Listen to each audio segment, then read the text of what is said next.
you see a kid from Buffalo or a kid from Detroit or New Orleans or Chicago, you walk into the hood and they respect you. Right? They respect you because not because you're a gangster, they respect you because they know exactly what you're about. And that's a big compliment. I like that. I like that somebody from the hood and the streets will be like, you know, Metta World Peace, you're a real nigga. That's what they call me, right? A lot of people call me that. Right? So I like that. Rather than, I don't really care if someone not from where we from say, Metta World Peace is crazy. Metta World Peace is a thug.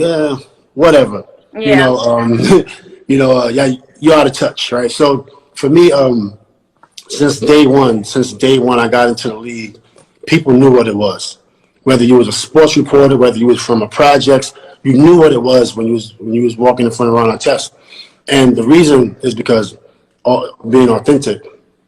You know, when I was representing the streets in the hood when it wasn't trendy, when it wasn't cool. Yeah.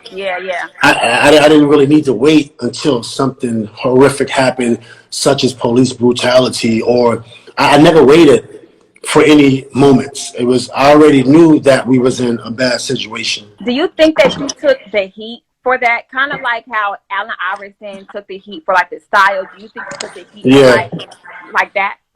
Well, I think like when it comes to street level stuff, when you're dealing in the corporate world and professional sports, and my mind is in the streets all the time, right? So it's not a good fit. And at times it showed, and even my contracts that I got, I never received like even big contracts because, you know, one would say my mental state, or it could be unhealthy, or it could be that I just have this chip and this edge and I'm just not happy. There was a lot of things I wasn't happy about. Some was personal and some was the state of our community economy. There was a lot of things that I wasn't stable or wasn't comfortable with. So, you know, when you get that, that's not a really good recipe to make someone the face, you know, of a professional corporate like sport. You know, they tried, but then when I got into the brawl, I lost all my commercials and stuff. So, you know, I always had that street to me, and there's no misconception. I'm from the streets. You know, I'm from Queenbridge. It is what it is. So Queenbridge, I noticed in your documentary, The Quiet Storm, how you mentioned how they mentioned basically how intense the pickup games in the park were. So talk about that. Yeah, I mean, just like anywhere, you know, I'm just from a certain area, you know, and everybody has their toughness about where they're from. You know what I'm saying? So, you know, with me, we played hard, you know, we played. I would have to say we had some of the most competitive games from any urban community in the world, but who knows, right?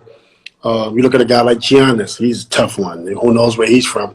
But not all people need to be from the streets to be mentally tough. You look at Stephen Curry, right? Mental toughness, you know. So not everybody has to, you know, grow up how we grew up.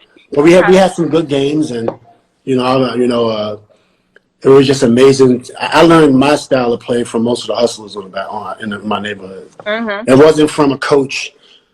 I did have some good coaching, but it was mostly the hustlers on the block with an extreme amount of intelligence. These hustlers, some are in jail, some are dead.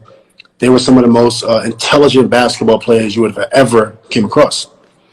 And I respect them for that. And I always want to, you know, make sure their name lives. So mental health, right? You're really big on mental health. In 2018, you got a mental health hero award, and then you gave your ring away. You raffled it for.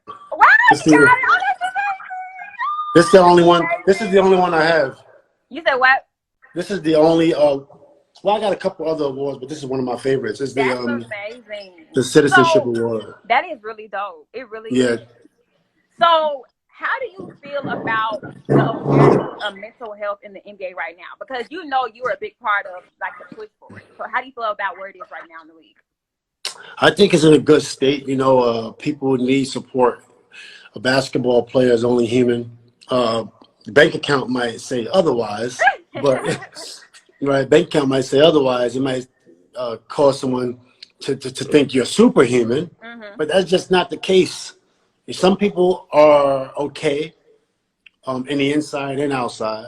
Some people are okay on the outside, but you don't know what's going on in the inside. You just never know in sports. So, you know, with sports, it's just like you want to monitor that situation. You're making a huge investment, and why not invest in their mental health? NBA is doing that. A lot of other sports is doing it. You know, even the people are making an investment in supporting people with vulnerabilities and mental health issues.